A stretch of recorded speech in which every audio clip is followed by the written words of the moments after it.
ఓం గం గణపతయే నమః. ఓం జ్ఞానానందమయం దేవం నిర్మలస్ఫటికాకృతిం ఆధారం సర్వవిద్యానాం శ్రీ హయగ్రీవముపాస్మహే.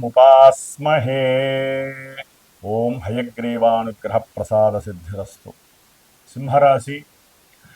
సింహరాశి వారికి సూర్యుని యొక్క సంచారము వృషభ రాశిలో కర్మస్థానమైనటువంటి వృత్తి ఉద్యోగ వ్యాపార స్థానములో మరి సూర్య భగవానుడు దాదాపుగా మే 15వ తేదీ నుండి జూన్ 15 వరకు కూడా ఆయన సంచరించే సమయమంతా కూడా సింహరాశి వారికి చాలా అత్యద్భుతమైనటువంటి ఫలితాలను ప్రసాదిస్తుంది. సరే, ఆయనతో పాటుగా ఉన్నటువంటి కొన్ని గ్రహాల యొక్క కదలికలు కూడా వీరిలో కొన్ని అసమతుల్యతమైనటువంటి ఇబ్బందికరమైనటువంటి పరిస్థితులను కూడా కలుగజేస్తుంది. అవేంటో తెలుసుకుందాం. సింహరాశి వారికి అధిపతి అయినటువంటి, అంటే ఆ గృహానికి అధిపతి అయినటువంటి సూర్య భగవానుడు అటు ఆరోగ్యాన్ని, ఉన్నతమైనటువంటి జీవ చైతన్యాన్ని, అట్లాగే ఏదైనా సరే ఒక వృత్తి యందు సరైనటువంటి నిమగ్నతని, నిర్దేశితమైనటువంటి ఉద్యోగ బరువు బాధ్యతల్ని మోస్తూ కుటుంబాన్ని ఆనందింపజేస్తూ సంతానానికి ఏం కావాలో అది చేసేటటువంటి సౌహృదయపూర్వకమైనటువంటి వ్యవస్థాపక గ్రహాలలో ఈ సూర్య భగవానుడు అత్యంత గొప్ప శ్రేష్ఠుడు. సూర్యుడు అంటే దాదాపుగా ఒక ఇంటికి గృహ యజమాని. ఆయన చుట్టూనే ఒక భార్య, తల్లి, తండ్రి, భర్త, అట్లాగే తల్లి, తండ్రి, పిల్లలు, బంధువులు ఇవన్నీ కూడా తిరుగుతూ ఉంటాయి. కాబట్టి ఆ గృహ యజమానిగా సూర్య భగవానుడు ఈ సింహరాశి వారికి ఈ నెల మొత్తము కూడా అత్యద్భుతమైనటువంటి ఫలితాలను ప్రసాదిస్తున్నాడు. వారు చేసేటటువంటి ఉద్యోగంలో మంచి కీర్తి ప్రతిష్టలు గణించేటటువంటి సమయం, మంచి ప్రమోషన్స్ వచ్చేటటువంటి సమయము, దాని ద్వారా ధనము విపరీతంగా వారికి బ్యాంకులో అమౌంట్ చక్కగా డిపాజిట్స్ అయ్యేటటువంటి సమయము. అంటే కొంతమంది ఉద్యోగాదుల్లో 60 సంవత్సరాల తర్వాత వాళ్ళు రిటైర్డ్ అయిపోతారు, చక్కగా లక్షలు వచ్చి పడతాయి. అలాంటి యోగాలు కూడా ఈ సింహరాశి వారికి కలగటానికి అవకాశం. ఎందుకని? లాభంలో ఉన్నటువంటి గురు శుక్రుల యొక్క బలము. మరి ఈ నెల రోజులు కూడా గురు శుక్రులు అక్కడే ఉంటారు. ఒక జూన్ తర్వాత మార్పులు వస్తే ఆ తర్వాత నేను చెప్తాను. కాబట్టి ఈ జూన్ 2 లోపల వీరికి ఈ విధమైనటువంటి అనుకూలమైనటువంటి పరిస్థితులు కనిపిస్తున్నాయి. కొంతమంది ఉద్యోగాలకు ప్రయత్నాలు చేస్తూ ఉంటారు, చక్కగా చదువుకొని దానికి సంబంధించినటువంటి ఐఏఎస్లో, ఐపీఎస్లో, ఐఎఫ్ఎస్లో, లేకపోతే గవర్నమెంట్ రిలేటెడ్ ఉన్నటువంటి బ్యాంకులకి కూడా కొంతమంది ఎగ్జామ్స్కి ప్రిపేర్ అయ్యి రాసినటువంటి వాళ్ళకి, అట్లాగే చదువుకున్నటువంటి వాళ్ళకి, లేకపోతే ఏదైనా సరే బీఎస్సీ, బీఈడి అంటే ఈ ఉద్యోగాలకు సంబంధించినటువంటి వాళ్ళందరికీ కూడా ఉద్యోగాలు రావటానికి సూర్య భగవానుడు సంసిద్ధంగా ఉన్నాడు. గుర్తుపెట్టుకుని అది తర్వాత మీ యొక్క తలరాత, మీ జీవితంలో, మీ జాతకంలో ఉన్నటువంటి యోగాల్ని బట్టి ఆయన అనుగ్రహిస్తాడు. గుర్తుపెట్టుకోండి. కాబట్టి హ్యాపీ. ఆరోగ్యం బాగుంటుంది, ఉన్నతమైనటువంటి ఉద్యోగ అవకాశాలు వస్తాయి, ఉద్యోగంలో ఉన్న వారికి ప్రమోషన్స్ వస్తాయి, ఉన్నతమైనటువంటి చదువులో కూడా వీళ్ళు ప్రావీణ్యతని సాధిస్తారు. మరి లాభంలో ఉన్నటువంటి గురువు, శుక్రుడు వీళ్ళిద్దరూ జూన్ 2 వరకు గురుడు ఉంటాడు అక్కడే లాభంలో, జూన్ 8 వరకు శుక్రుడు, ఇద్దరు కూడా కలిసి ఉండటం ఇంకా అత్యంత యోగప్రదమైనటువంటి విశేషమైనటువంటి భాగ్యము. ఏదైనా గృహాల పరంగా లేకపోతే వాహనాల పరంగా మార్పులు చేర్పులు జరగటము, ఒక గృహం మార్పు జరగటము, లేకపోతే పెద్దలకి సంబంధించినటువంటి ఆస్తులున్నా, పిల్లలకి సంబంధించిన ఆస్తులున్నా వాటి పరంగా కూడా చక్కగా అవి అమ్మేసి కొత్త కొత్త భాగ్యకరమైనటువంటి ఎన్నో యోగాలు, అంటే గృహయోగాల్ని పొందేటటువంటి సందర్భము. గృహంలో పిల్లల పరంగా ఏ ఉపనయన కార్యక్రమాలు, పిల్లల పరంగా ఏదైనా వాళ్ళు వివాహం చేసుకోవాలనుకున్నా ఆ వివాహపరమైనటువంటి ఖర్చులు అధికంగా ఉండటము, గృహంలో ఎవరికైనా సంతానం కలిగి దాని పరంగా గృహకపరమైనటువంటి ఖర్చులు, ఇవన్నీ కూడా ఆనందాన్ని కలుగజేసేటటువంటి ఖర్చులు. కొంతమంది లేని వారికి దాన ధర్మాదులు చేయటం, లేకపోతే గుళ్ళు కట్టించేటప్పుడు వాళ్ళకి సంబంధించిన డొనేషన్లు ఇవ్వటం, ఇలాంటి వాటి వలన ధనము మరి వచ్చే జన్మలో వీరికి ఇవన్నీ ఆర్జితమండి. దాచుకునేటటువంటి మహాపుణ్యప్రదమైనటువంటి విశేషాలన్నీ గురు శుక్రులు ఇస్తున్నారు ఈ మాసంలో. కాబట్టి ఎవరైనా సరే చేయాలనుకుంటే రూల్డ్గా చేయండి.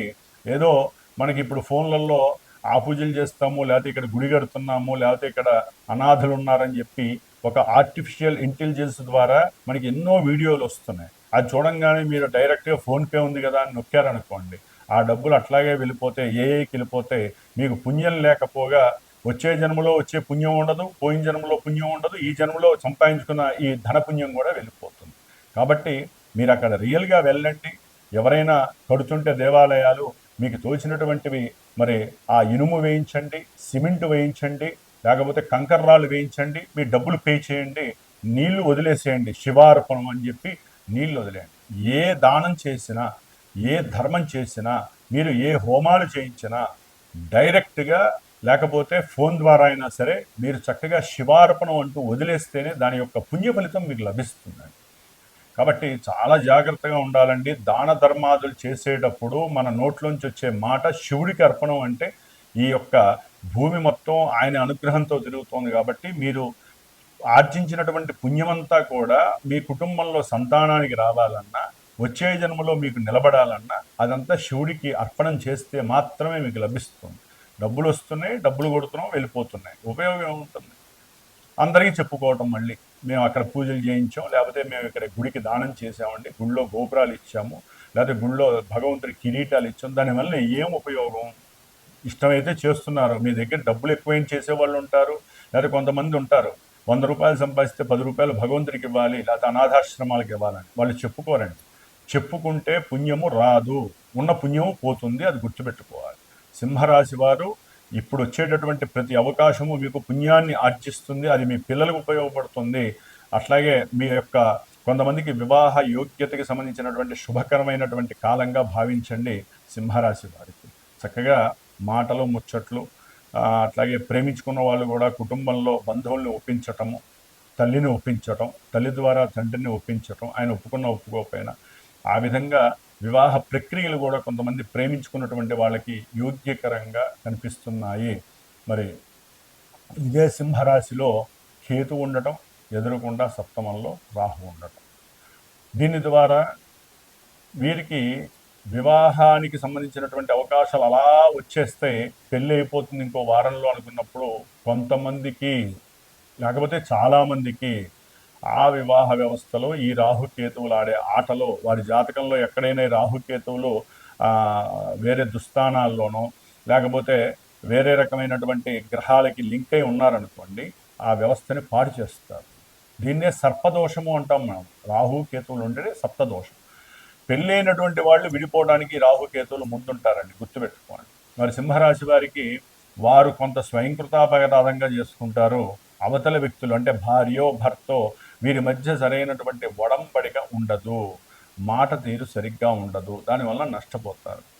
కాబట్టి జాగ్రత్తగా ఉండండి. లేనిపోని ఎడబాట్లు అనేటటువంటివి, అట్లాగే వ్యాపారాలలో తీవ్రమైనటువంటి నష్టాలు కలగడానికి అష్టమ శని మిమ్మల్ని ఆల్రెడీ వరించింది, ఇప్పుడు యోగిస్తున్నట్టుగా భావించండి. అంటే దీంట్లో నెగిటివ్నెస్ని మాత్రమే తీసుకోండి. అష్టమ శని ఎన్నో మృత్యు తుల్యమైనటువంటి పరిస్థితుల్ని కలుగజేస్తుంది. వ్యాపారాల ద్వారా, ఉద్యోగం ద్వారా. ఇందాక సూర్యుడు బాగున్నాడు కదంటే ఇప్పుడు ఆ సూర్యుడి మీద శని దృష్టి పడుతుంది. శని దృష్టి పడ్డప్పుడు ఏమవుతుంది? పూర్తిగా ఆ యొక్క ఉద్యోగాదుల్లో అవతల వ్యక్తులు మిమ్మల్ని అర్థం చేసుకోకుండా ఇబ్బంది పెట్టే పరిస్థితులు ఉంటారు. మీరు చేసేటటువంటి ఉద్యోగంలో కింద ఉన్నటువంటి వాళ్ళు ఎవరైతే ఉంటారో పనిచేసేవాళ్ళు మీ మీద దుర్మార్గపరమైనటువంటి చర్యలు తీసుకునే విధంగా మీ పై అధికారులకి ఆ చెవిలో చెప్పి ఈ చెవిలో చెప్పి ఉన్నవి లేనివి చెప్పి మీ మీద లేనిపోని ఇబ్బందుల్ని క్రియేట్ చేస్తారు. అది మీ యొక్క పొలిటీషియన్స్ కావచ్చు, లేకపోతే ఏ రంగంలో ఉన్న వాళ్ళ ఉద్యోగస్తులకైనా సరే, ముఖ్యంగా గవర్నమెంట్ పరమైనటువంటి ఉద్యోగస్తుల్లో కానీ, గవర్నమెంట్ రిలేటెడ్ పొలిటీషియన్స్కి కానివ్వండి, లేకపోతే ఉన్నత వ్యాపార స్థితిగతులు ఉన్నటువంటి వాళ్ళకి ఈ బాధలు జిహెచ్ఎంసీలో మాత్రం ఇవి ఎక్కువగా ఉంటే జాగ్రత్త పడండి. అట్లాగే ఈ బుధుడు ఈ యొక్క సింహరాశి వారికి దాదాపుగా మే 29 వరకు కూడా కాస్త అనుకూలంగానే ఉంటాడు. అది ఆర్థికంగా ఇందాక చెప్పినట్టుగా. తర్వాత బుధుడు మే 30 నుంచి కూడా తన యొక్క స్వక్షేత్రమైనటువంటి మిథున రాశిలో లాభస్థితిలో ప్రయాణించటం అనేటటువంటిది ఇక తిరుగులేనటువంటి డబ్బు వచ్చి పడుతూనే ఉంటుంది, ముఖ్యంగా వ్యాపారస్తులకి. ఇక రాలేదు అంటే జన్మజాతకంలో ఏదైనా లోపం ఉంటే తప్ప. అట్లాగే ఉద్యోగం లేనటువంటి వాళ్ళు కూడా బుద్ధితో, తెలివితేటలతో ఆలోచించి సొంత నిర్ణయాలు కొన్ని తీసుకొని గవర్నమెంట్ సహకారంతో చిన్న వ్యాపారమో పెద్ద వ్యాపారమో చేయటం, వారికి ఉన్నటువంటి వాక్ ధోరణితో, వాక్ చాతుర్యంతో చతురతలు చేసి పెద్ద పెద్ద వాళ్ళని కలిసి పారిశ్రామికవేత్తలను, లేకపోతే పెద్ద పెద్ద పోర్ట్ఫోలియోస్ ఉన్నటువంటి రాజకీయ నాయకులను, లేకపోతే ఆ సంస్థలకి సంబంధించిన వాళ్ళని ఎవరో ఒకరిని కలవటం, వీరి యొక్క జ్ఞానాన్ని ప్రదర్శించటం, తెలివితేటలతో మంచి వాక్కులతో వాళ్ళని ఇన్స్పైర్ చేయటం, దాని ద్వారా కొత్త చిన్న కుటీరం చేసేవచ్చు, లేదా పెద్ద వ్యాపారానికైనా పునాదులు వేసుకునేటటువంటి సమయంగా భావించండి. ఉద్యోగాదులు లేవు అని చెప్పి ఏదో ఎక్కడ వేసిన గొంగలి అక్కడే అన్నట్టుగా ఈ ఐపీఎల్ మ్యాచ్లు చూసుకుంటూ, లేకపోతే ఆ గుర్ర పందాలకి వెళ్ళి, లేకపోతే ఇంకెక్కడికో దూరంగా సరదాగా వెళ్దాం ఉద్యోగం వచ్చేంత వరకు నేను ఇట్లాగే తిరుగుతున్నాను ఎవరి మనసులో వాళ్ళు అనుకుంటే తప్ప, ప్రతిరోజు మీకంటూ ఒక 10 గంటలో 5 గంటలో ఏ వృత్తి ధర్మంలోనైనా సరే, ఉద్యోగమే కాదండి, మీరు చేసే ప్రతి పని అది ఏ రకమైనటువంటి వాహనాల పరంగా మీరు వెళ్ళి ఒకరికి సేవ చేసేటటువంటి ఉద్యోగం కావచ్చు, లేకపోతే ఇంకే పని చేసినా సరే అదంతా ఉద్యోగమే. గుర్తుపెట్టుకుని, ఉద్యోగం అంటే కూర్చొని ఏసీలో కూర్చొని కంప్యూటర్ ఆన్ చేస్తే దాన్ని ఉద్యోగం అనరండి. అది అనారోగ్యానికి తీవ్రమైనటువంటి హేతువు. సాఫ్ట్వేర్ వాళ్ళు పడేటటువంటి అవయోగాలు నాకు ఎన్నో తెలుసు, వాళ్ళు చెప్తూ ఉంటారు కాబట్టి ఏ పని చేసినా మీకు అది ఉద్యోగమే. అంతేగాని పని చేయని వాడు అది ఎప్పుడో మీకు 4 నెలలకో 4 సంవత్సరాలకో ఉద్యోగం వచ్చిందనుకోండి, అదే నాకు కరెక్ట్ అయినటువంటి యోగించే కాలం అని మాత్రం అనుకోవద్దు. ప్రతి క్షణము మనకి యోగిస్తూనే ఉంటాం, మనం దాన్ని పట్టుకోవట్లేదు అంతే. దానికి దైవానుష్ఠాన బలం ఉండాలి, అది మీరు పెంపొందించుకోండి. ఎందుకంటే సింహరాశి వారికి మే 11 నుంచి మే జూన్ వరకు కూడా కుజుడు నవమ భావంలో ఉండటం వలన వీరు కాస్త వాళ్ళకు ఉన్నటువంటి కోపావేశాలు తగ్గించుకొని తెలివితేటలతో ముందుకు కనుక వెళ్ళినట్లయితే చక్కటి ఈ పూర్వ పుణ్యార్జితం కష్టమైనా సరే రప్పించుకోవడానికి సుబ్రహ్మణ్య ఆరాధన మీకు పనిచేస్తుంది. ఉన్నతమైనటువంటి విద్యార్థులకి విద్య యందు దూర ప్రాంతాలకు వెళ్ళాలనుకునే వాళ్ళకి విదేశాల్లో లేకపోయినా ఈ యొక్క దేశంలో దూరంగా వెళ్ళి చదువుకునేటటువంటి యోగం, హాస్టల్స్లో ఉండి యోగం కలుగుతోంది.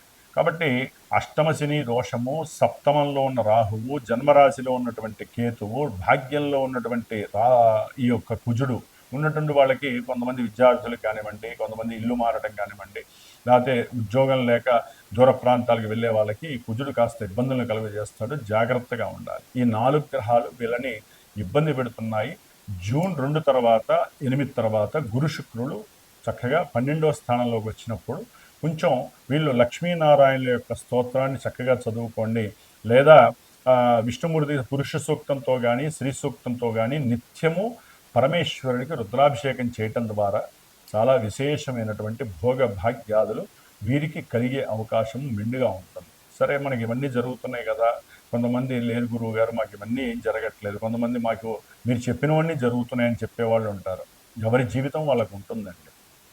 ఈ యొక్క రాశుల్లో నక్షత్రాలలో కొన్ని లక్షల మంది గొప్పలుగా ఉంటారు, కొన్ని కోట్ల మంది ఉంటారు. జాతకం తెలియకపోయినా వాడు మాకు ఈ రాశి అండి, మాది నక్షత్రం, మరి ఎవరు చదువుతారో వీళ్ళు ఆశిస్తారో నాకు తెలియదు. అంటే జన్మజాతకం అంటే ఏంటి, కొంతమందికి ఏం తెలియదు, డేటు టైము ప్లేస్ మర్చిపోతారు. విని మాది సింహరాశి, మా సింహరాశి వారికి శని పట్టింది, శని మహర్దశ. ఈ శని మహర్దశ ఎందుకు వస్తుందండి? మీ జాతకంలో ఎక్కడో చంద్రుడు ఉన్నటువంటి నక్షత్రాన్ని బట్టి దశలు అంతర్దశలు ఉంటాయి. కాబట్టి దశలు అంతర్దశలు మీకు ఇప్పుడు ఎలా యోగిస్తున్నాయా, అవయోగిస్తున్నాయా, అవి ప్రజెంట్లో గోచారంలో ఉన్నటువంటి గ్రహాలు ఇవి ఎక్కడున్నాయి, ఏ స్థానంలో ఉన్నాయి, జాతకంలో మనకంటూ ఎలా ఉంది, గ్రహస్థితులు ఎలా ఉన్నాయి, దాన్ని బట్టి కొంతమందికి విద్య, వివాహము, ఆర్థిక పరిస్థితులు ఇవన్నీ చక్కగా ప్రస్ఫుటంగా తెలుస్తాయండి. కాబట్టి ఏ శుభకార్యం చేసినా జాతకం చూపించండి. ప్రతి 6 నెలలకో సంవత్సరానికో ఇది ఒక నియమబద్ధంగా మీరు 10 రూపాయలు ఖర్చు పెడుతున్నా సరే దానికి తగ్గట్టుగా ఫలితాలు వస్తాయండి. ఎందుకంటే గ్రహాలు చాలా గొప్పవి, భూగ్రహం కన్నా గ్రహాలు చాలా గొప్పవి.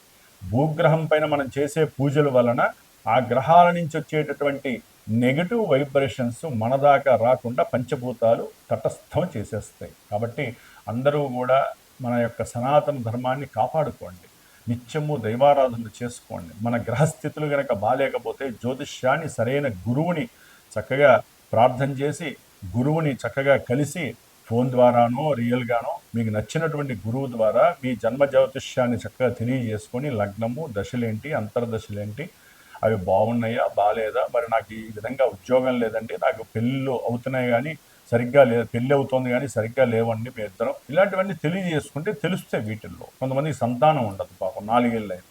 ఎందుకు ఎక్కడ ఆ మూలం లాక్కోండి, ఆ మూలానికి తగ్గ పూజలు చేయండి. జ్యోతిష్యాన్ని పురాణంలాగా వినటం గొప్ప కాదండి, జ్యోతిష్యాన్ని పరిహారం చేసుకోవడం ద్వారా మాత్రమే మీకు జ్యోతిష్య అనుగ్రహం కలుగుతుంది. కాబట్టి ఈ విధంగా సింహరాశి వారికి అయితే కనుక చక్కటి అనుకూలమైనటువంటి పరిస్థితులు కొన్ని ఉన్నాయి.